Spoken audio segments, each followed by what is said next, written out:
সাহাবী ডেকে বলে, নবী গো, আমি যে আমার মাকে কাঁধে করে হজ করতেছি, আমি কি আমার মায়ের হক আদায় করতে পেরেছি? এই কথা শোনার পর নবী ডেকে বলে, সাহাবী, আল্লাহ যদি কিয়ামত পর্যন্ত তোমাকে হায়াত দেয় আর যদি তোমার মাকে কাঁধে করে তুমি হজ করো, তোমার মা প্রসবের বেদনায় একবার আহু শব্দ করেছিল, ওই একটা আহু শব্দের হক কিয়ামত পর্যন্ত তুমি আদায় করতে পারবা না। কোন সুবহানাল্লাহ। Enjoy by listening to the Holy Quran. মা কত বড় নিয়ামত, মা কত বড় নিয়ামত। ওরে গাইবান্ধার গোবিন্দগঞ্জের তরুণ যুবক ভাইরা, ভালো করে শুনে যাও, ভালো করে শুনে যাও। বউ পাইয়া মারে ভুলে যাস না রে যুবক, বউ পাইয়া মারে ভুলে যাস না। আজকের তরুণ যুবকেরা বইয়ের চামড়া দেখেছে সাদা, হয়ে গেছে ডিজিটাল গাধা। কথা কন না কা? বউকে ডেকে বলে, তুমি আমার শীতের দিনের ছাতা, তুমি আমার। মন খারাপ করতেছেন আপনারা? বৃষ্টি আরো আসতেছে না, আসুক, মানে বৃষ্টির মধ্যে থাকবেন। এই বৃষ্টিতে গাও ভিজতে সমস্যা হবে গো, জ্বর আসতে পারে, দোয়া করে দেই। আবার পরে জ্বর আসলে গালি দেবেন না তো? বৃষ্টির ভিতরে শুনবেন আপনারা কারা দেখি তো হাত তোলা, আরেকবার দেখান তো, লিল্লাহি তাকবীর। আসমান থেকে পরে বৃষ্টি, এ তো আল্লাহ পাকেরই সৃষ্টি। কথা কন না কেন? আচ্ছা, খারাপ লাগে, কষ্ট হয়? ওরে গাইবান্ধার গোবিন্দগঞ্জের তরুণ যুবকেরা, খবরদার, সুন্দরী বউ পায়া আপন মায়ের কথা ভুলে যাস না। কথা কন ঠিক না? ঠিক। এই যুবকেরা বউ পায়া আর কিছুই মনে হয় না। বিয়ের আগে মা মা মা মা কলেজে গেলাম, মা স্কুলে গেলাম, মা বাজারে গেলাম, মা মা ছাড়া কিছুই বোঝে না। আর বিয়ের পরে এতটাই বউ পাগল, বিয়ের 3 দিন না যাইতে, বউ গো বাজারে গেলাম, বউ গো এই জায়গায় গেলাম। বিয়ের আগে মা মা, বিয়ের পরে বউ বউ। আছে না? কি জাদু করছে রে? হ্যাঁ, কথা কন না কে? আছে না? না আছে না? আবার এই সুযোগে ওই বউ স্বামী ভোলা ভালা পাইয়া বলে, শোনো, তোমার মা ভাই এদের জন্য রান্না বান্না করতে আমার কষ্ট হয়, তুমি কি আমাকে দাসী বান্দি পাচ্ছ? আমি এত মানুষের জন্য রান্না বান্না করবো না, খালি তুমি আর আমি, টোনা টুনি। কথা কন ঠিক না? ঠিক। তখন 3 দিন 7 দিন 1 মাস না যাইতে আলাদা হইয়া খায়। আছে না? নাই। এজন্য যুবকদেরকে বলবো, বাসর রাতে বিড়াল মারা লাগবে। কোন রাতে? এই বাসর রাতে বিড়াল মারার একটা গল্প আছে, সময় যে কম।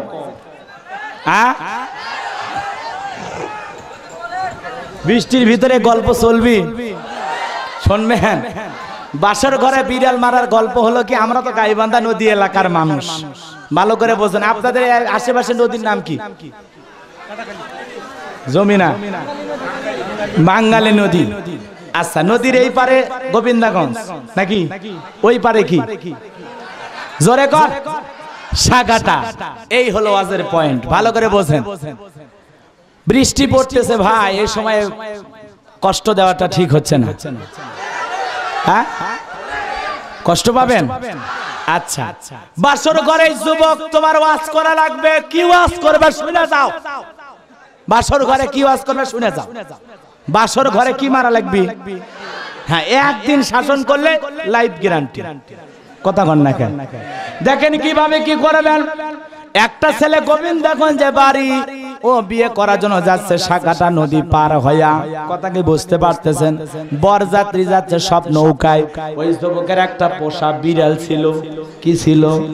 কথা কয় না কে রে? এ জোরে কর। পোষা বিড়াল ছিল নৌকাতে, বরযাত্রীর সাথে বিড়ালও বরযাত্রী হয়ে গেছে। কথা মনে হয় বোঝেন নাই। ছেলেটা গেছে সাকাটার মেয়েকে বিবাহ করছে, আবার বরযাত্রী নৌকাতে চড়ে আসতেছে। ছেলেটা নববধূ পাইয়া, সুন্দরী বউ পাইয়া ভালোভাবে গল্প শুরু করতেছে। দুজনের মধ্যে ভালোবাসা বিনিময় চলতেছে, গল্প চলতেছে, সুখ দুঃখের আলাপ চলতেছে। এমত অবস্থায় বিড়ালটা বলে মিয়াও। তখন বলতেছে চুপ কর। এরপরে আবার দুইজন গল্প করে, আবার কিছুক্ষণ পর বিড়াল বলতেছে মিয়াও।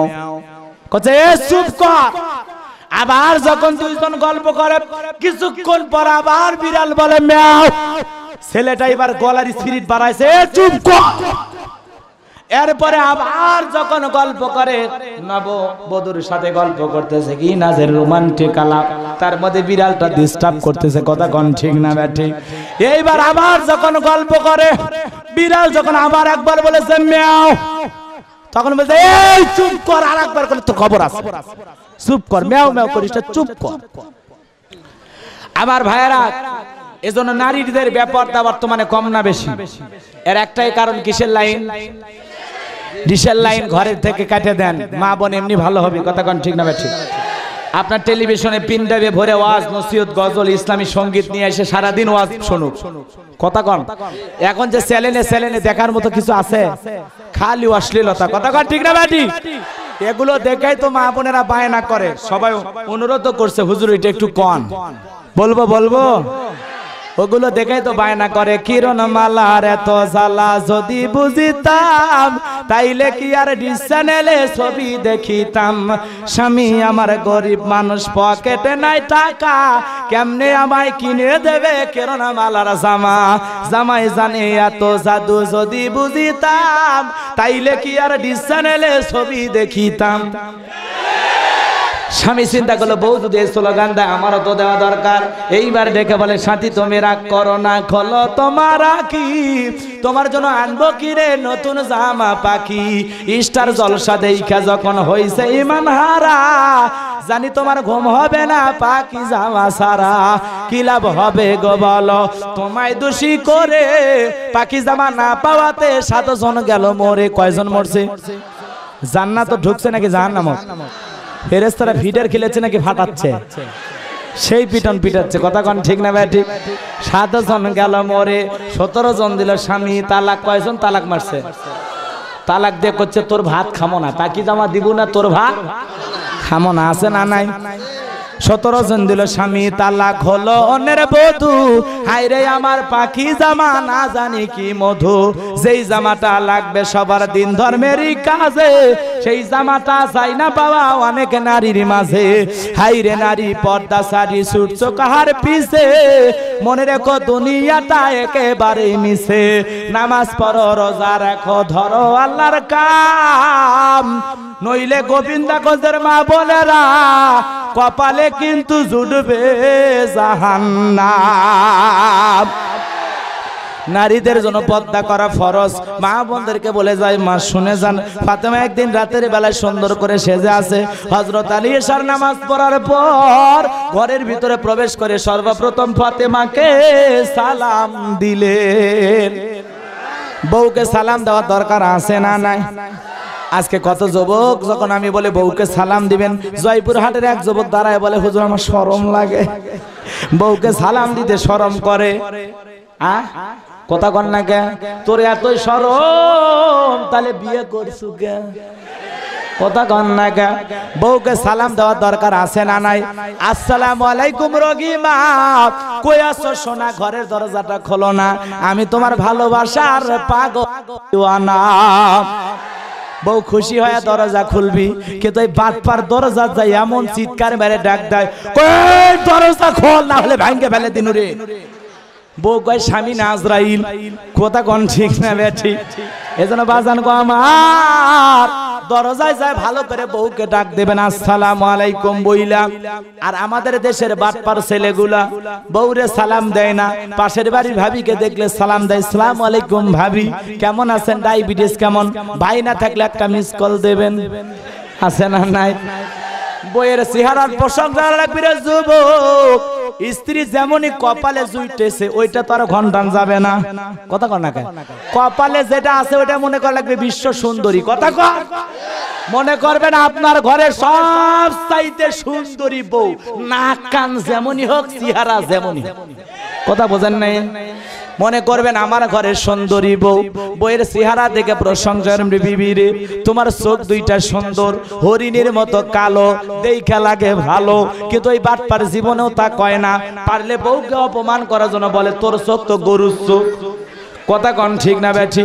এজন্য আমি আপনাদেরকে বলে যাই, স্ত্রীর চেহারা দেখে প্রশংসা করবেন, তোমার গাল ভালো, ঠোঁট ভালো, নাক ভালো, কান ভালো, এত সুন্দর বউ আল্লাহ আমারে দিয়েছে। বউ তুমি দূরে কেন, আমার বুকের ভিতরে আসো, এই কথা বলে আই লাভ ইউ বলবেন। কি কবেন বউ আই লাভ ইউ কভার কইছে রে শালিক কভার কইনি বান্ধবী কভার কইনি বউ আই লাভ ইউ কভার সব কথা কয় বউ বলবেন আই লাভ ইউ জানেমান ওরে আমার কলজা সুন্দর সুন্দর নামে ডাকবেন সোনা পাখি ময়না টিয়া ফেসকা হাত পিন্দু হৃৎপিন্দু কথা কয় যত নামে পারেন বউকে ডাকবেন বউ খুশি হবে কথা কয় ডাক দেবেন ওরে আমার বুলবুলি কথা কন না খা মন খারাপ করছেন আপনারা কিন্তু জীবনে বউ ভালো করে ডাকে না এই বাটপার আছে না নাই বিশ্ব বাটপার মন খারাপ করছেন আপনারা আর মা বোনদেরকে বলে যায় মা ফাতেমার কথা শুনে যান মা হযরতে ফাতেমা সুন্দর করে সেজে আছে হযরত আলী সালাম দেওয়ার পর হাত দুইটা ধইরা স্ত্রীকে বলে বিবি রে এত সুন্দর করে সেজে আছো এই কথা বলে হযরত আলী দুইটা বাহু বাড়ায়া ফাতেমাকে বুকের সাথে জড়িয়ে ধরল ফাতেমা এবার ডেকে বলে স্বামী গো আর কোনোদিন ফাতেমা আপনার জন্য সাজবে না এই কথা শোনার পর হযরত আলী ডেকে বলে ব্যাপারটা কি হয়েছে বুঝলাম না ফাতেমা ডেকে বলে স্বামী ডাক এসেছে জন্মিলে মৃত্যু হবে আমাকে যাওয়া লাগবে সময় হয়ে এসেছে এই কথা শোনার পর ডেকে বলে কি বলো ফাতেমা তুমি যদি চলে যাও আমার পায়ে কে জয়তুলের তেল মালিশ করে দেবে আমার হাসান আর হুসাইন কাকে মা বলে ডাকবে আমার জন্য ভালোবেসে কে পথে বসে থাকবে ফাতেমা রে তুমি যদি চলে যাও আমি আলীকে ভালোবাসার মতো আর কেউ থাকবে না।